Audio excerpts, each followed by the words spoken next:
Hello everyone बच्चों, आपका स्वागत है हमारे चैनल चाणक्य कोचिंग इंस्टीट्यूट में।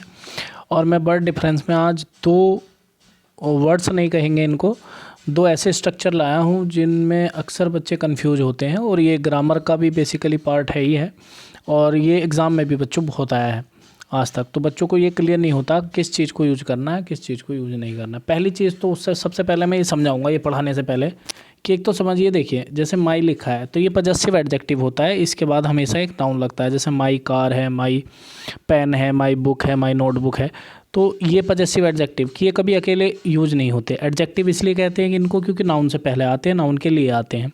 दूसरे पजेसिव इसलिए कहते हैं इनको क्योंकि अधिकार दिखाने का काम करते हैं।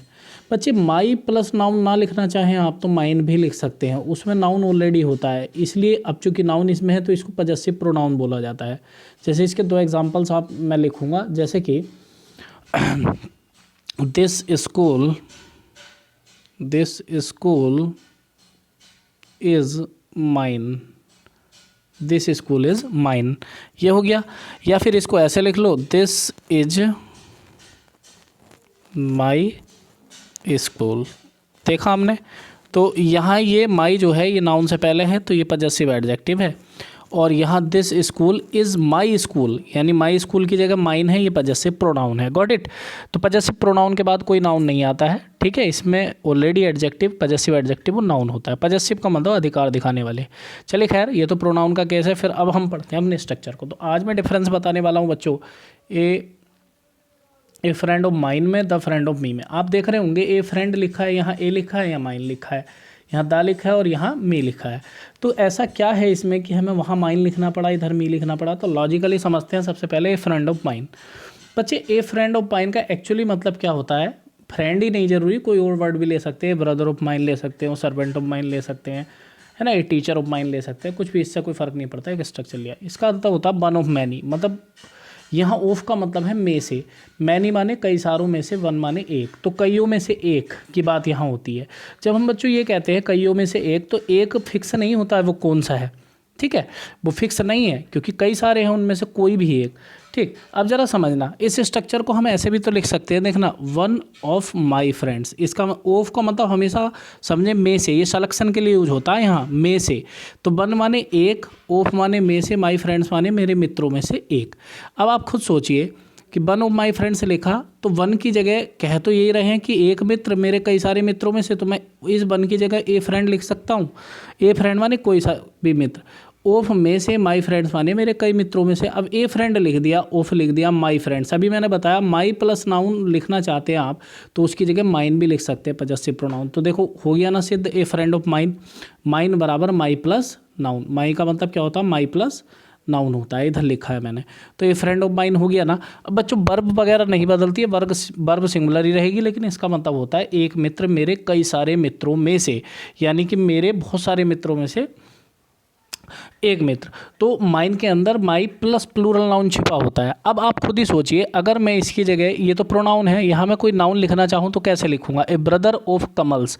अब माइन जो है वो पजेसिव प्रोनाउन है, तो एक बात बताओ, नाउन भी तो पजेसिव होगा। तो ए ब्रदर ऑफ कमल या ए ब्रदर ऑफ कमल्स, तो इसका मतलब ये होगा कमल के कई सारे भाइयों में से कोई एक। यानी हम इसे ऐसे भी लिख सकते हैं बच्चों, ए brother of Kamal, Kamal's brother, तो कमल के कई भाइयों में से एक ब्रदर। बाकी वर्ब वगैरह नॉर्मल इजी आती है, कोई दिक्कत नहीं है। तो ए का ये केस है। ए का मतलब ये होता है बच्चे, जब भी ए और नाउन प्लस ऑफ और इस तरह का स्ट्रक्चर यूज करेंगे तो उसका मतलब होगा वन ऑफ मैनी, कई सारों में से एक, ठीक है। तो इसलिए अपोस्ट्रोफी एस आता है इसमें से। तो एक भाई किसके? कमल के भाइयों में से, क्योंकि जब यहाँ माइन है तो नाउन का भी पजेसिव केस आएगा, और नाउन का पजेसिव केस बनता है अपोस्ट्रोफी एस लगा के, और ये तो प्रोनाउन का पजेसिव केस है ही है, ठीक है ना। तो बात समझ गए होंगे। हाँ, इस देखो बच्चों, मेरे कंसेप्ट को समझने के लिए आपको बेसिक ग्रामर आनी चाहिए, ठीक है। अब देखो, the friend of mine, the friend of mine का क्या मतलब है? Sorry, the friend of mine नहीं होना चाहिए, यहाँ गलती लिखा गया है मुझसे, द फ्रेंड ऑफ मी होना चाहिए। स्ट्रक्चर मी होता है, मी लगा लो, और ज़रूरी नहीं है जहाँ माइन लिखा है माइन ही लिखें, आप योर्स लिख सकते हैं, हर्ष लिख सकते हैं, ठीक है। तो अब देखना, यहाँ एक चीज़ और समझना, तो यहाँ मी आता है, यहाँ माइन नहीं आता। तो ऐसा क्यों है, इसकी क्या वजह है? तो देखो, मैं इसको कंसेप्ट समझाता हूँ पहले। देखो, ये आप ऐसे लिख सकते हैं, राहुल्स फ्रेंड, राहुल का मित्र, ठीक है ना। लेकिन अगर आप लिखना चाहे फ्रेंड ऑफ राहुल तो भी लिख सकते हैं, अपोस्ट्रोफी एस भी यूज कर सकते हैं। यहाँ है राहुल का मित्र, राहुल का मित्र। Rahul friend of Rahul, friend मित्र ऑफ राहुल, राहुल का मित्र। यहाँ में से नहीं है, का मित्र। इस चीज़ को ऐसे लिखा जा सकता है या नहीं। आर्टिकल दा क्यों लगाया, आर्टिकल दा इसलिए लगाया क्योंकि जिस पर अधिकार होता है किसी का, तो राहुल का अधिकार है किस पे, फ्रेंड पे, तो जिस पर अधिकार दिखाया जाता है उस पर आर्टिकल दा लगाया जाता है, क्योंकि वो स्पेशल हो जाता है, क्योंकि वो किसका मित्र है, राहुल का, तो उसके लिए दा लगाना होगा कि नहीं। तो इसी बात को द फ्रेंड ऑफ राहुल लिख सकते हैं। तो बताओ, अगर राहुल की जगह, राहुल तो एक नाउन है, अगर हमें कोई प्रोनाउन यूज करना हो तो यहाँ कोई पजेशन तो नहीं है, तो आप क्या यूज करेंगे बताओ, मी। अच्छा, कुछ कह रहे हैं जी आई यूज नहीं कर सकते, आई यूज नहीं कर सकते क्योंकि यहाँ प्रेपोजिशन है और प्रेपोजिशन के बाद ऑब्जेक्टिव केस आता प्रोनाउन का, तो ऑब्वियसली आई नहीं आएगा, क्या आएगा, मी। तो इसलिए यहाँ माइन नहीं आएगा, ना ही माई आएगा, क्या आएगा, द फ्रेंड ऑफ मी, मेरा मित्र। इसका केवल अर्थ होता मेरा मित्र। और वहाँ क्या अर्थ होता था, जैसे मैं कहता था ये फ्रेंड ऑफ माइन, मेरे कई मित्रों में से एक, तो द फ्रेंड ऑफ मी। देखो, द फ्रेंड ऑफ मी या राहुल, आप नाउन लगाओ या प्रोनाउन लगाओ, प्रोनाउन का बस आपको लगाना है कौन सा, objective case. The friend of me is a doctor. The servant of हर, है ना, हर्ष नहीं लगाएंगे, हर्ष होता तो वो पजेसिव प्रोनाउन होता है, यहाँ पजेसिव आपको यहाँ ऑब्जेक्टिव केस लगाना होगा, है ना। तो the servant of her is not bell. ठीक है, तो आप समझ गए होंगे कि क्या अंतर है बच्चों। तो मैंने ये डिफरेंस समझाया है जो ग्रामर में काम आता है, इस पे चीज़ें भी आती हैं। तो बच्चों पढ़ते रहिए और बढ़ते रहिए। अगर कोई आपको लगता है कि आपको समझ नहीं आई ये चीज़, तो उसकी वजह ये है कि आपको या तो ग्रामर बढ़िया से नहीं आती है, तो उसको सीखिए। अभी बोर्ड पे मैं नहीं पढ़ा रहा हूँ, ठीक है। तो पढ़ते रहिए, बढ़ते रहिए, सब्सक्राइब करिए। खैर, वीडियो काफ़ी सारे लोग देखते हैं, जितने भी लोग देखते हैं, तो लाइक सब लोग नहीं करते, तो कोई बात नहीं, मत करिए आप like, there is no problem, but आपको फ़ायदा मिलना चाहिए।